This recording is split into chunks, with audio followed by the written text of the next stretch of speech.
చాలామంది ఏంటి అంటే సార్ గేటెడ్ కమ్యూనిటీలో ఉండడానికే ఇష్టపడుతూ ఉంటారు. ఇంకొంతమంది నాన్ గేటెడ్ కమ్యూనిటీస్ ఉండడానికి ఇష్టపడతారు. అసలు ఈ రెండింటికి డిఫరెన్స్ ఏంటి? సో గేటెడ్ కమ్యూనిటీది ఏముంటుందంటే అది కంప్లీట్లీ డిఫరెంట్.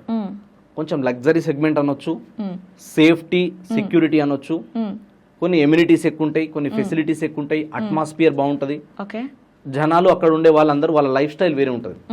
అది మినిమం మ్యాండేటరీ, మనకి మినిమం మెయింటైన్ చేయాలనుకున్న వాళ్ళు అందులో వెళ్తారు. అఫ్ కోర్స్ ఇవన్నీ కొన్ని ఫ్యాక్టర్స్ కూడా ఉంటాయి దాంట్లో. వాళ్ళు చేసే వర్క్ కావచ్చు, వాళ్ళు ఉన్నా లేకపోయినా ఫ్యామిలీ సేఫ్ ఉండాలి, ఇలా చాలా ఫ్యాక్టర్స్ వస్తాయి.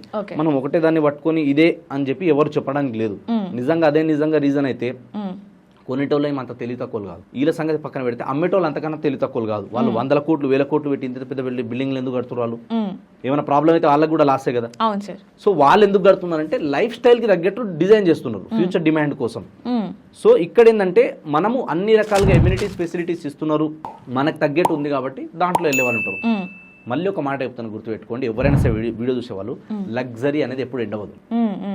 అది ఎప్పటికి ఉంటూనే ఉంటుంది. దానికి ఉండే టార్గెట్ ఆడియన్స్ దానికి ఉంటుంది. అంత అఫోర్డ్ చేయలేమనుకున్న వాళ్ళు ఏం చేస్తారు అంటే కనీసం స్టాండ్ అలోన్ బిల్డింగ్కి వస్తారు. ఇందులో అయితే ఏముంటాయంటే అన్ని ఫెసిలిటీస్, అంత ఆపర్చునిటీ ఉండదు కాబట్టి ప్రైస్ తక్కువ ఉంటుంది.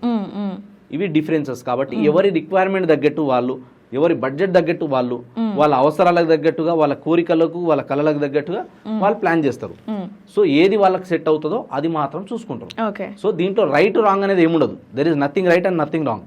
సో వాళ్ళ అవసరాలు, వాళ్ళ కెపాసిటీని బట్టి ప్లాన్ చేస్తారు. పొటెన్షియల్ ఉంటే హై రైజ్, పొటెన్షియల్ లేదు అన్నప్పుడు స్టాండ్ అలోన్. ఓకే. అంటే ఈ హై రైజ్ బిల్డింగ్స్ గురించి మీరు మాట్లాడుతున్నారా? అవి ఎంతవరకు ఉపయోగపడుతున్నాయి అంటే అసలు అంటే దాంట్లో ఇన్వెస్ట్ చేసి, ఇప్పుడు రెసిడెన్షియల్ అనుకోండి, ఇన్వెస్ట్ చేస్తే రిటర్న్స్ ఉంటాయి అన్నట్లు ఉంటుంది, కానీ వీటి నుంచి ఎంత రిటర్న్స్ ఉంటాయి అని మనం ఎక్స్పెక్ట్ చేయొచ్చు? అది depends upon location. So location కి పొటెన్షియల్ ఉంటే ఖచ్చితంగా డిమాండ్ ఉంటుంది. అండ్ ఈ హై రైజ్ కూడా మీరు అబ్జర్వ్ చేయండి, ఎక్కడ పడితే అక్కడ కట్టరు. అవును. ₹1 పెట్టే ముందు మళ్ళీ చెప్తున్నా, ఒక ప్లాట్ కానీ, ఒక ఫ్లాట్ కానీ, ఒక్కటి మీరు కొనేది ఒకటే రెండు, మీరు ఎంత ఆలోచిస్తారో మీకన్నా 1000 టైమ్స్ ఎక్కువ పెట్టుబడి పెట్టే వాళ్ళు ఆలోచిస్తారు. వాళ్ళు పెట్టిన దానికి సేఫ్ ఉంటుందా లేదా, మనం రూపాయి లాభంలో బయటకు వస్తామా లేదా, లాభం పక్కన పెడితే మనం లాస్ అయితే కాం కదా. బిజినెస్ మ్యాన్, నేను ఒక బిజినెస్ మ్యాన్, నేను ఎట్లా ఆలోచిస్తా అంటే నేను పెట్టే ఇన్వెస్ట్మెంట్ లాభం సంగతి తర్వాత నాది నాకు వస్తుందా లేదా, ఫస్ట్ నేను సేఫ్ గా బయటపడిపోవాలి, ప్రాఫిట్స్ అన్ని సెకండరీ. అంతేగాని నేను లాస్ అయిపోయి నేనైతే బిజినెస్ చేయలేను కదా. లాస్ అయ్యేటోళ్ళు ఎవరు బిజినెస్ చేయరు, అండ్ ఖచ్చితంగా లాస్ అవుతా అని తెలిసినప్పుడు దాంట్లో ముట్టుకోరు కూడా. సో వాళ్ళు అన్ని క్యాలిక్యులేషన్ చేసుకున్న తర్వాతనే అప్రూవల్స్కి, పర్మిషన్లకి, డెవలప్మెంట్కి, వాళ్ళ ప్రాఫిట్స్ అన్నీ చూసుకున్న తర్వాత ఒక ప్రైస్ పెట్టి అమ్ముతారు. అది వర్కౌట్ అవుతుంది, సెట్ అవుతుంది అన్నప్పుడే ప్రమోట్ చేస్తారు. సో అది లొకేషన్ ని బట్టి, అక్కడ ఉన్న డిమాండ్ ని బట్టి, అక్కడ ఉన్న ఎమ్యూనిటీస్ ఫెసిలిటీస్ ఇవన్నీ ఉంటాయి, ఇక కనెక్టివిటీస్ ఇవన్నీ బేస్ చేసుకుని మాత్రమే రేట్స్ ఉంటాయి. అంతేగాని అక్కడ ఆడ 150 కోట్లు అయింది, ఆడ 100 కోట్లు అయింది, అన్ని ఇది కూడా 100 అవుతుంది అంటే కాదు. Depends upon location. సో ఈ జిహెచ్ఎంసీ లిమిట్స్ పెంచిన తర్వాత సార్ అది రియల్ ఎస్టేట్కి ఎలా ఉపయోగపడింది అంటారు? అది రియల్ ఎస్టేట్ డిమాండ్ అనేది ఎలా ఉంది అంటారు? జిహెచ్ఎంసీ లిమిట్ పెంచడం వల్ల అయితే ఖచ్చితంగా అన్ని కూడా జిహెచ్ఎంసీ, గ్రేటర్ హైదరాబాద్ మున్సిపల్ కార్పొరేషన్లో కలిసినప్పుడు ఎమ్యూనిటీస్ ఫెసిలిటీస్ పెరిగిపోతాయి ఆటోమేటిక్గా, అన్ని ఇన్ఫ్రాస్ట్రక్చర్స్ వస్తాయి, గవర్నమెంట్ సపోర్ట్ ఎక్కువ ఉంటుంది. అప్పుడు ఏమవుతుంది అంటే ప్రైజెస్ అనేది పెరుగుతుంది. కానీ మళ్ళీ ఇక్కడ ఒక డిసడ్వాంటేజ్ ఏంటంటే అందరు కూడా అఫోర్డ్ చేయలేనట్టుగా కొంచెం ప్రైజెస్ పెరుగుతున్న కొద్దీ కొంచెం డిస్టెన్స్ వెళ్ళాల్సి వస్తుంది. సో ఇదైతే ఉంది. బట్ ఏదైతే హెచ్ఎండిఏ లిమిట్స్ ఏదైతే ఉందో, ఇప్పుడు ఏదైతే జిహెచ్ఎంసీ లిమిట్స్ ఉందో, ఏవైతే కలుపుతున్నారో కొత్త జోన్లు, ఈ జోన్లు కలపడం వల్ల అయితే ఖచ్చితంగా ఇంకా డిమాండ్ పెరుగుతుంది తప్ప తగ్గేదేమి ఉండదు. కాకపోతే అగైన్ ఇక్కడ కూడా ఎంత జోన్లు కలిపినా ఆ లొకేషన్కి ఆ పొటెన్షియల్ ఉండాలి. అంటే అక్కడ అన్ని రకాలుగా మనకు అవైలబుల్స్ ఉన్నాయి, అట్మాస్ఫియర్ మంచిగా ఉంది, ట్రాఫిక్ జామ్. ఇప్పుడు నేను పొద్దున వచ్చేటప్పుడు ఎక్స్పీరియన్స్ అయినా, PVNR ఎక్స్ప్రెస్ వే నుంచి వస్తాను నేను రెగ్యులర్ వచ్చినప్పుడు. నేను ఎక్కిన దగ్గర నుంచి దిగే దగ్గర నా travel time 3 minutes, 2 to 3 minutes, అంతకు మించి పడదు. కానీ ఇవాళ అది క్లోజ్ చేసినందుకు నేను కింది నుంచి వస్తుంటే నాకు జస్ట్ 4 kilometers రావడానికి ఎంత టైం పట్టిందంటే 30 minutes టైం పట్టింది. 4 kilometers రావడానికి, అంటే అన్ని వెహికల్స్ కింది నుంచి వస్తున్నాయి కాబట్టి. సో అంతంత ట్రాఫిక్ అవుతుంది అక్కడ. ఎగ్జాంపుల్, ఆ PVNR లేకపోతే మా పరిస్థితి రోజు అట్లా ఉంటే చాలా ఇబ్బంది అవుతుంది. సో అట్లా ఫ్యూచర్లో రేపు ఇక్కడ ఏం లేకపోయినా ఏమైనా ఇబ్బంది అవుతుందా లేదా, ఒకవేళ ఇక్కడ ఏమైనా ఫ్లైఓవర్స్ వస్తున్నాయా లేదా, ఇక్కడ ఇంకా డెవలప్ అవడానికి ఏమైనా ఉందా లేదా. ఇప్పుడు ఎగ్జాంపుల్ తీసుకుంటే మనకి ఇంకొక హైవే ఉంది, లైక్ వరంగల్ హైవే ఉంది. మొన్నటి దాకా చుక్కలు చూస్తుండే, స్టిల్ ఇంకా చూస్తూనే ఉన్నారు వాళ్ళు దేవుళ్ళు అసలు ఆ ఏరియాలో ఉండేటోళ్ళు. ఎందుకంటే ఆ రోడ్ ఎంత ఉంటది, ఎట్లుంటది, అక్కడ పోతే దుమ్ము ధూళి ఎట్లొస్తుంది మనం అందరం చూసినాం. ఇప్పుడు కొంచెం రోడ్లు వేస్తున్నారు, ఫ్లైఓవర్ వర్క్లు నడుస్తున్నాయి, అది తొందరగా కంప్లీట్ అయిపోతే అక్కడ ఇంకా ఈజీ యాక్సెస్ అవుతుంది. ఓకే. సో అట్లా ఈజీ యాక్సెస్ అయినప్పుడు ఏమవుతుంది, ఇప్పుడున్న రేట్ కంటే అవన్నీ కంప్లీట్ అయిపోయేసరికి రేట్లు పెరిగిపోతాయి ఆటోమేటిక్గా.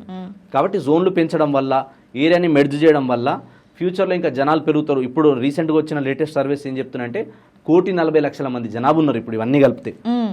సో ఇంకా పెరిగే ఛాన్సెస్ ఉన్నాయి. కాబట్టి ఇక్కడ నుంచి నెక్స్ట్ మార్కెట్ అంతా అప్ టు హెచ్ఎండిఏ లిమిట్స్ అంటే రీజనల్ లింక్ రోడ్ వరకు షిఫ్ట్ అవుతుంది. సో అక్కడ దాకా ఫ్యూచర్ ఆపర్చునిటీ అనేది ఉంది.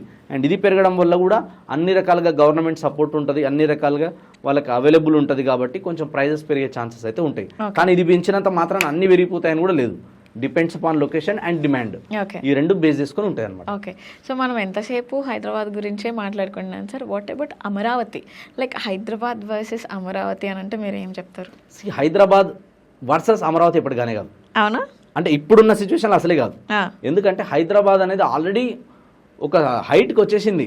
సో అమరావతి అనేది స్టార్టింగ్ బేబీ ఇప్పుడు. అఫ్కోర్స్ అక్కడ అన్ని డెవలప్మెంట్ కావాలి, అన్ని ఇన్ఫ్రాస్ట్రక్చర్ రావాలి, అంత జనాభా రావాలి, అంత జాబ్ క్రియేషన్ జరగాలంటే it take lot of time.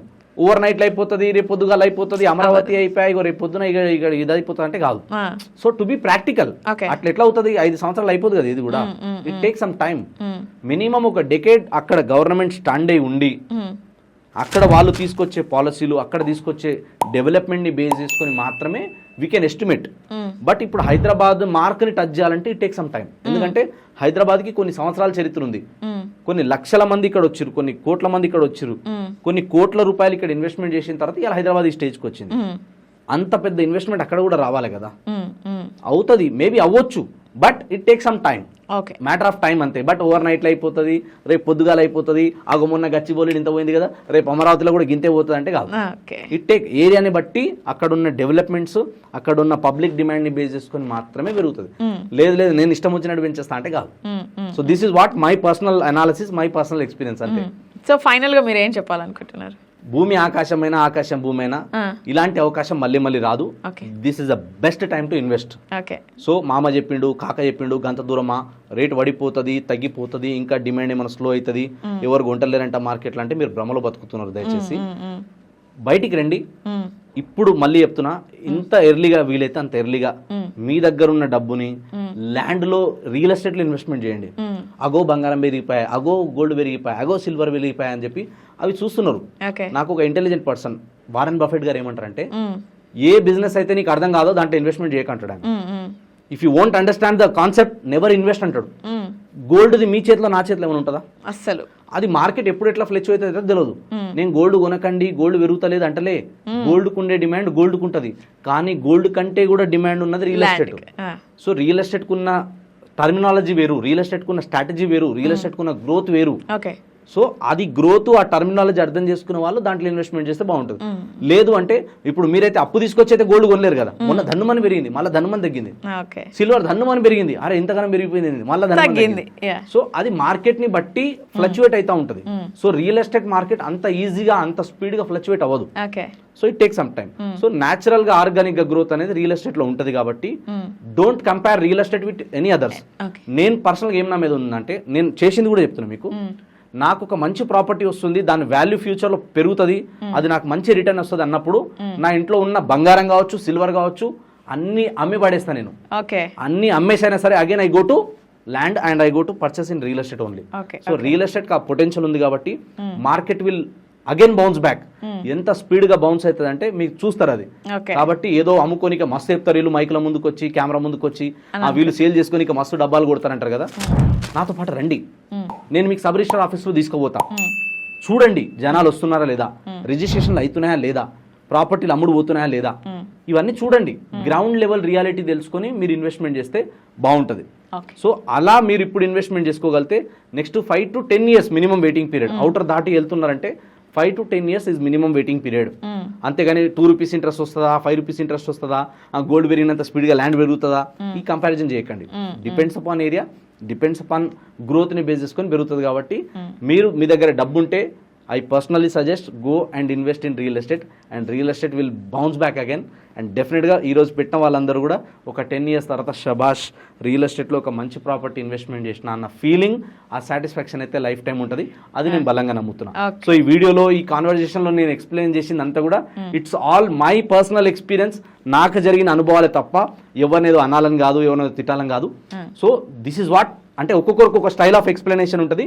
Sanjay Naik అంటే కొంచెం గట్టిగా మాట్లాడతాడు, కొంచెం ద బోల్డ్ కొంచెం వేరే ఉంటుంది. బట్ ఎవరిని కూడా నేను ఇంటెన్షనల్గా ఎవరికి హాని చేయాలని కానీ, ఎవరికి తప్పు చెప్పాలని కానీ, ఎవరిని కించపరచాలని కానీ, ఎవరిని వేలు పెట్టి చూపించాలని కానీ ఇప్పటిదాకా చేయలేదు, ఇంకా ముందు కూడా చేయబోదు. ఎందుకంటే మేము భగవంతుని నమ్ముకొని పనిచేస్తున్నాం, భూదేవిని నమ్ముకొని. భూదేవికి ఉన్నంత పేషెన్స్ మాకుంది.